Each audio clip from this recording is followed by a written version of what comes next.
Every team on the schedule for Ole Miss this year has questions. We'll go over what those questions are. See, it's not just Ole Miss dealing with it, it's everybody. This is the Locked On Ole Miss podcast. You are Locked On Ole Miss, your daily podcast on the Ole Miss Rebels, part of the Locked On Podcast Network, your team every day.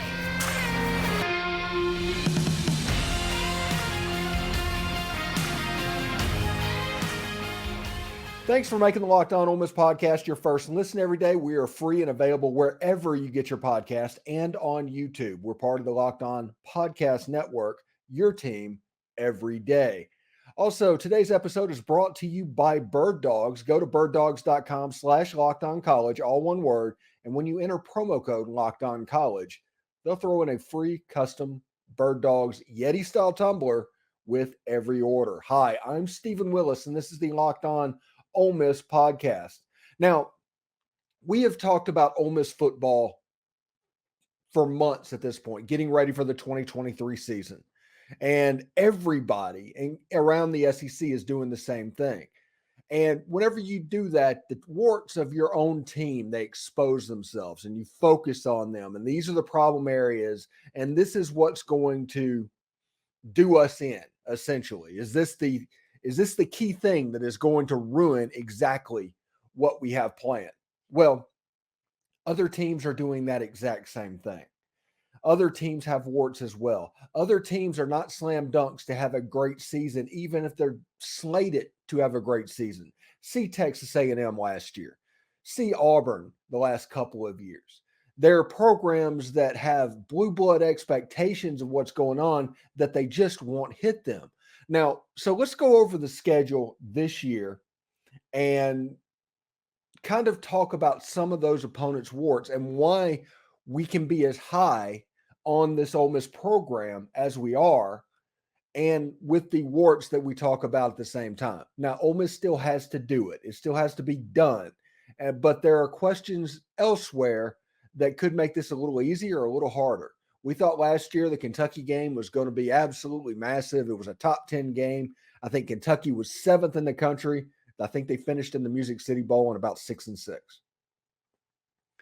You just don't know at this point of the year. Every team has questions. You don't know how it's going to play out. You can play it out on paper, and you can do that thing where you take a data point and stretch it to eternity, but that is never going to be correct. Let's start out with the Mercer Bears. It's like, what? What are you talking about, Steve? Yeah, the Mercer Bears. Now, this is a game that no matter what happens, Ole Miss should win this game handily. But I do want to bring up the Mercer Bears because apparently they have a punt returner that feels still rated in one of the top NFL prospects for the year. So that's something to keep an eye on as well, the Mercer Bears, although this is a game that Ole Miss should win relatively easily. Now, the second game is against the Tulane Green Wave. What is their question? Well, their question is Tyjae Spears no longer plays for them. Now, they do have Michael Pratt playing quarterback, and he's a good guy, but he completed 40% of his passes against a very mediocre USC defense, even though they won the game, and he had the winning pass to do it. Tyjae Spears, who averaged 12 yards a carry in that game and led them on their historic run last season, is no longer there. Tyjae Spears will be a fun watch in the NFL if anybody's interested in that. Georgia Tech, their questions is a new staff, new quarterback. It's going to be a new look team over the team that Ole Miss beat 42-0 in Atlanta last year. I still say this game is the hardest non-conference game on Ole Miss's schedule. They're going to come out ready to play. We'll see what happens. I think with Buster Faulkner, who honestly is the cousin of my SEC After Dark co-host Corey Burton, Georgia Tech is going to probably be a much more productive, much more modern-looking offense in 2023, although this is another game that I expect to win. Ole Miss goes anything other than 4-0 in non-conference, it's a poor season, and I will say that right now. So now we've got the non-conference out of the way, right? And we got Louisiana Monroe later in the season, but I mean, that's obviously a win as well. Alabama Crimson Tide. What questions do the Alabama Crimson Tide have going into the season? Well, I posed a question on Twitter. I was like, which Alabama unit is amongst the top 5 units that Nick Saban has had at Alabama? And I got defensive line, one person replied defensive line, which, with Otis and all that on the defensive line, it could be there, but Will Anderson is gone. They had a linebacker. It's not as good as last year at linebacker. Defensive back is a little bit iffy, could be young. Quarterback, no chance. Running back, maybe, but I mean, there's no Najee Harris right now on that team. Offensive line, no. Wide receiver, no. Tight end, no. And you just see that they have questions, especially offensively, of what they can do. They have two new quarterback coordinators in Tommy Rees and Kevin Steele. And I'm not saying this Alabama team is not going to be good. I'm just saying this isn't a typical Alabama team. This may be a team that honestly might have the ceiling of the Citrus Bowl this season. That might be the ceiling for Alabama football. And if you're not going to make me believe that Ole Miss can't win that game. Now, I'm not going to say Ole Miss is going to win that game. I'm saying that Ole Miss can win that game. They can completely walk in there and overwhelm them offensively to the point where Alabama's offense can't really keep up. And don't underestimate the fact that Pete Golding knows where all the skeletons are on that defense, because the defense doesn't change. That's the amazing thing. The defense doesn't really change. Its terminology and everything's exactly the same. Now, one interesting thing on this schedule, and this is one thing that makes it actually difficult, is it goes from Alabama and then to LSU at home. And traditionally, you don't do well against Alabama coming off the game, but I just genuinely don't know. LSU is an interesting question because Jaden Daniels, where does he sit? Is he turn that corner to where he's just a consistent style quarterback? Or does he revert to the first half of last season as opposed to the way it ended? I don't know. LSU doesn't have a lot of holes. Harold Perkins can actually be used. He's a monster on defense. But this LSU team, especially in Oxford, can be gotten, especially with the talent that Ole Miss has. Ole Miss started off really well. They probably won that game, honestly, if Zach Evans would have played. And quite interesting. As we move into October, you have Arkansas. What questions do the Arkansas Razorbacks have?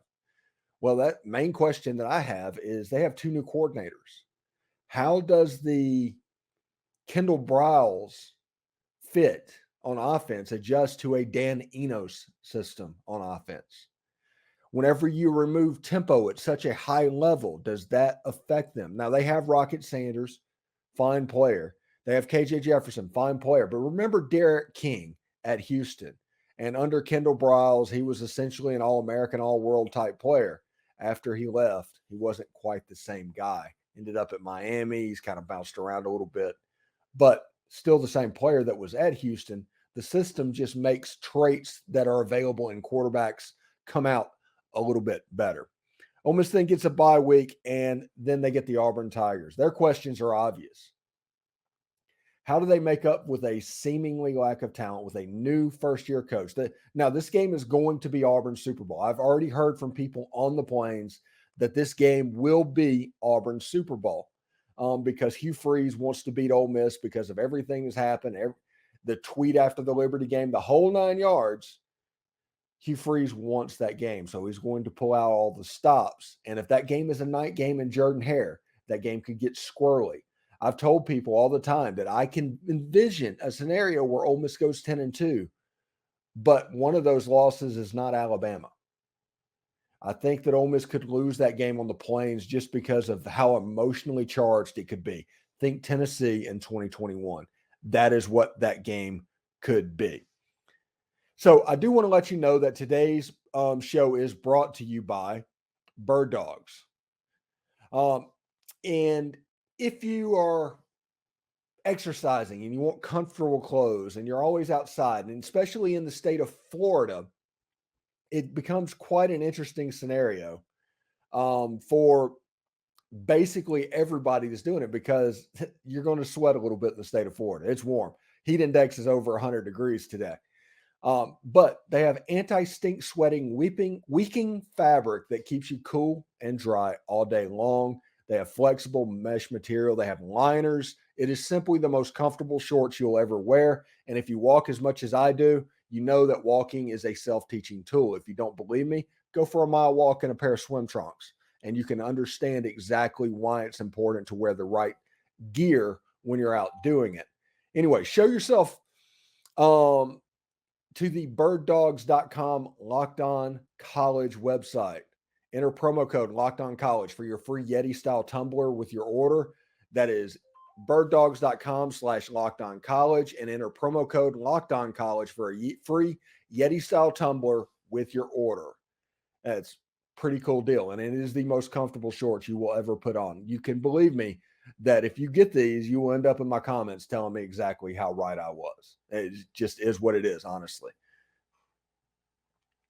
Honestly, thanks for making the Locked On Ole Miss podcast your first listen every day. Every day or tomorrow on the show. We're not really going to react to the schedule release tonight because we're having to record this early because that Wednesday night I had 2 shows, including a Locked On live stream and then SEC After Dark. So it was hard for me to react because I didn't want to stay up to 3 o'clock in the morning. So we're going to react a little bit on Friday. We're going to talk about Damon Williams and the Elite 11 on Friday. And I hope everybody has a great weekend as this goes because, hey, we are entering the worst month for college football fans, and that is the month before media days. We're going to try to make it work. Some of the topics could be a little bit outlandish. I'll just put it like that instantly. All right. We are talking about questions that Ole Miss's opponents have. And why that I am so high on Ole Miss, because most people look at their own team, they see their own warts, they move on to the other team, and they just assume the other team is going to be fine. That's just the way fandom works, just because you don't necessarily see how, you don't follow them day to day and you don't see those warts.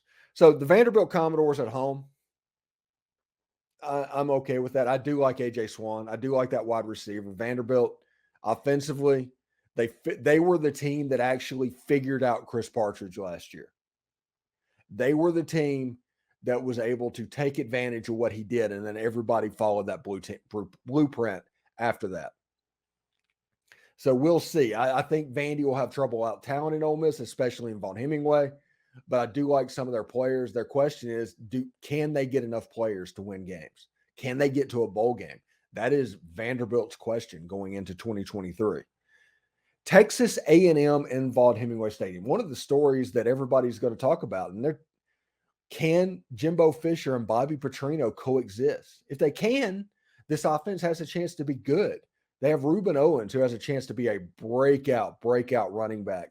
They have all those wide receivers. The offensive line, they have a large number of people that they have recruited very well to get. The problem for Texas A&M is they can't beat Mississippi schools. And that has been the case ever since they came into the league. And I'll believe they're going to beat Mississippi State when they do. So we'll see exactly what A&M is able to do. But if Jimbo Fisher and Bobby Petrino can coexist, this offense could be a bear. But if Bobby Petrino falls into those traps that he's done many times before, he walked out on the Atlanta Falcons, the motorcycle wreck at Arkansas. He basically tried a coup against Tommy Tuberville to be placed on the throne at Auburn. Bobby Petrino does things, and everybody is going to be looking for that meltdown, and they should. Texas A&M deserves this for hiring him to begin with, but the reward could be pretty fantastic because I do like Connor Weigman. I do like that Texas A&M offense personnel-wise. I think Reuben Owens is going to be a dude. At Georgia Bulldogs. Now, you look for questions of Georgia. This is a team that is absolutely unbelievably stacked. The only thing that I can come up with is that Todd Monken is gone and Mike Bobo has returned to Georgia, where he has struggled, maybe we can say, the first time he came through. And Georgia does not have a quarterback. Their defense is expected to be the top in college football. They have the best offensive line in football. If you want to talk about trenches being the key in the SEC, Georgia's number one offensively and defensively. That bodes well for them. Their running backs are always going to be solid. Their wide receivers have been filled up through the transfer portal. That's where Raul Thomas went. And Missouri's best receiver from last year went there as well. Not many holes on this team. But if you want questions that even Georgia fans have, it is the fact that Mike Bobo coming back as offensive coordinator and a quarterback competition that is at best interesting. It looks like it's going to be Carson Beck, but we'll see exactly what they do. Georgia has a really good chance to three-peat this season, but also looking at the schedule, not counting the SEC championship game, Ole Miss is probably the second most difficult game on that schedule. So it's pretty interesting. ULM, I have no doubts that Ole Miss can beat ULM. If Ole Miss doesn't, it's a problem. At Mississippi State. Now, the air raid system that Mike Leach ran is like putting ethanol in a gas tank. Eventually, that car becomes kind of addicted to it. And it makes a system change difficult, slower than it normally otherwise would be. Now, it would be quicker in the transfer portal, but slower than it would be otherwise because of the way the specificity of what Mike Leach recruited to a system. God rest his soul. Now, Zach Arnett is coaching that team, and he is adjusted to offensive system-wise to what Appalachian State ran in 2022. You're going to see a lot of outside zones. You're going to see a lot of stretch plays. You're going to see them run some interesting stuff. I like the system. I'm just curious of whether or not the personnel at Mississippi State is going to be able to pull it off. Now, you might have some guys that weren't total fits for what they were doing last year that's going to completely show out this year. I'm not saying that is against the realm of possibility, but Will Rogers has a chance to be a decent quarterback, but I'm whenever somebody refers to somebody as a system quarterback, I am interested to see exactly how he will be able to pull it out in the system moving forward. Appalachian State. Defensively, they have questions in the defensive backfield. They have questions about who will replace Tyrus Wheat. Their linebackers are pretty good. Zach Arnett's a defensive guy. They're going to be able to play defense. That's just the way they do. But if you want to look at questions, I just listed questions all the way through several programs, including the top program in college football, to show you why it's not a slam dunk no matter where you are. You have a situation where if your decision does not work, you're in trouble. And that's important to know with all the teams on the schedule. That's the reason I say that Ole Miss can go 10-2. Ole Miss can go 6-6, but Ole Miss can go 10-2. Likely it's somewhere in the middle, but we'll see. If everything goes right, if everything plays well, if you have a nice little run, if you catch the teams on your schedule at the right time, this has a chance to be very good. It genuinely helps to have Arkansas at home. It genuinely helps to have Texas A&M at home. Georgia on the road, Alabama on the road, Auburn on the road. Win one of three of those. And if you do that with the Mississippi State game on the road, you'll be all right. But that is exactly what's going on. When we come back, we'll talk about DeMond Williams at the Elite 11 finals. I think that started yesterday. We'll keep tabs of that. We'll talk about him today. We'll talk about him tomorrow and give an update of him at the Elite 11 as he pushes for that coveted spot as well. Anyway, stick around. Thanks again for making the Locked On Ole Miss podcast your first listen every day. We are free and available wherever you get your podcast and on YouTube. We're part of the Locked On Podcast Network, your team every day. Every day is tomorrow on the show. We'll talk about DeMond Williams at the Elite 11 more. We'll react a little bit to the schedule, and we'll get you primed for your weekend as we are entering the worst month for college football fans on the calendar. But we're going to press through. Ole Miss every day. That's our motto. That's what we want to do. We do this honestly for you. All right, so DeMond Williams is out in California at the Elite 11 finals, and he competed at the regional in Oxford, Mississippi, which is weird for somebody from Arizona. It showed how committed he was to the Ole Miss program and what's going on. It really feels like DeMond is all in, and he showed out and did pretty well at the regional in Oxford, but he didn't get the immediate invite. So everybody was worried about that. He kind of got waitlisted. But this year, kind of different in years past, is they didn't offer that many people on the spot. I think they only offered like 4 or 5 or 6 players on the spot at the regional. So they had to fill up to get their 20 quarterbacks towards the end. So Damon Williams made that cut. You talk about somebody that we talk about this all the time, and my everydayers can attest to this. He's a guy that whenever actual football is played is actually when he shines. He is not somebody built for the camp setting. No matter how crazy or weird the drill is that he does, he's not built for a camp setting, but he still showed out at a high level to where he was amongst the top 20 quarterbacks that the Elite 11 saw this season. Okay. And Real White is also going to be out there with him. That's probably good news as well. Now, he's out there with Dylan Raul, and I've mentioned this a couple of times on the show. Dylan Raul played Damon Williams twice last year. That was Chandler, Arizona, and Basha. And they played twice last year, and Damon was the winner both times. Actually won the game. Did what he needed to do. Won the game. And the difference is Damon Williams is 6 foot tall. Maybe. Dylan Raul is the big prototype statuesque quarterback with all the measurables known to man. I think this is seriously going to be a scenario where you have your Bryce Young versus your Josh Allen type quarterback as far as this class. Damon Williams, 4-star, can make all the throws, surprisingly strong arm, runs an 11-1 100-meter dash. I think a 20.1 200-meter dash. He's a track guy. He can run. If you watch his film on Huddle, you can see exactly how he can be pretty special and what he can do. There's one play on there where he busted up the middle, breaks a tackle, spins around. It's up like a 70-yard touchdown. Just a special type play. What is going to be make or break for Damon Williams, and this is why the Elite 11 is probably important for him, is his pass game. If they can refine his pass game, which it is fine, by the way, I'm not complaining about where it is in high school. It's just a situation where you go to a camp to try and refine one scenario. Like, for instance, you have Jackson Dart at the Manning quarterback or Manning Passing Academy this summer as well. He's trying to refine his game as well as teach these young passers of the ball. So it will be interesting to see that as well.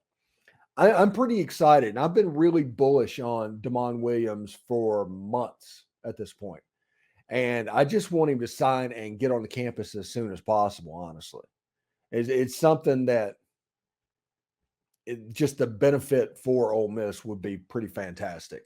Now, when looking at the actual Elite 11, as far as the numbers of Ole Miss quarterbacks that have been in the Elite 11, I think it was Zach Berry from On3, the Ole Miss Spirit, that came up with this list. And he did the legwork on it. But there was something very interesting to me, okay? Walker Howard was an Elite 11 person. Chad Kelly. Jevin Sneed was an Elite 11 guy. And then you have like Barry Brunetti as well, who's another transfer quarterback. And you start naming names and then it gets down into the mid 2015s, essentially. And you get Shea Patterson, who ended up being a bust. And then the next year was Matt Corral. This was the year that it kind of turned around a little bit. And Damon Williams possesses a lot of the traits that Matt Corral does. And especially if Damon can grow another inch or two and get to that height of Matt Corral, you could have a pretty special player on your hands. But if you looked at that list before Ole Miss's before the Matt Corral thing, the main really good quarterbacks that are trendsetters in this Ole Miss history were quarterbacks that transferred in. Ole Miss had difficulty getting that Elite 11 quarterback. in the high school ranks. They were able to get them to transfer in, but getting them in that high school ranks was kind of interesting. Other players like Randall Cotton and some people that didn't just quite make it were on that list as well. But after Matt Corral, you have a situation where since, 2018, 2017, 2016, in the last 10 years, Ole Miss has like 5 Elite 11 quarterbacks, and it's a mixture of high school and transfer guys. You do have the Walker Howards who went to LSU as a true freshman, but you do have the Matt Corral. You do have Shea Patterson, who really showed out at his Elite 11, even if it was a bust in college. So it's going to be very interesting. This is just another step in the journey along the way for Ole Miss. Ole Miss had a long way to go. Ole Miss was a powerhouse in the 1950s, in the early 60s. Started to go down in the mid 60s. In the 70s, went way down. In the 80s, hit the floor. Started the rebuild in the 80s. In the 90s, they got up a little bit better. In the 2000s, they got up a little bit better. 2015s, 2010s, they got up to Access Bowl, New Year's Six level. Peach Bowl, Sugar Bowl. In the 2020s, they've already been to a Sugar Bowl. They've maintained that, and Ole Miss has become a consistent player in the Southeastern Conference. To continue that trajectory is stuff like this Elite 11. And whenever you get on the field, you need to win games. And as Ole Miss takes that next step, it's getting to the point where the playoff is in arm's reach to them. It's getting to the point as a program that Ole Miss football can kind of start being thought about as an upper level SEC team. Even though we did the tiers yesterday, Ole Miss was a tier 2 team. But over the last couple of years, Ole Miss is pretty consistently ranked. They've done Sugar Bowls. They've honestly replaced what the Auburn Tigers used to be. Honestly. And we'll see. Well, again, Hugh Freeze, we talked about the question. He's going to try and get Auburn back to where they were. Lane Kiffin is trying to build Ole Miss and try and get them to the next level. Should be pretty interesting. And I hope everybody enjoys what's going on. Anyway, we'll talk to you tomorrow. Thank you for making the Locked On Ole Miss podcast your first listen every day. Every day is tomorrow on the show. Damon Williams at the Elite 11 Finals. We'll talk about how he is doing, and we'll also react a little bit to the schedule release. And because I had to record this before the release, just because I had 2 live streams during the night to handle as well. So I hope everybody has a good Friday. I hope everybody has a good Thursday, I should say, and enjoy this. And I will talk to you tomorrow. Hotty toddy.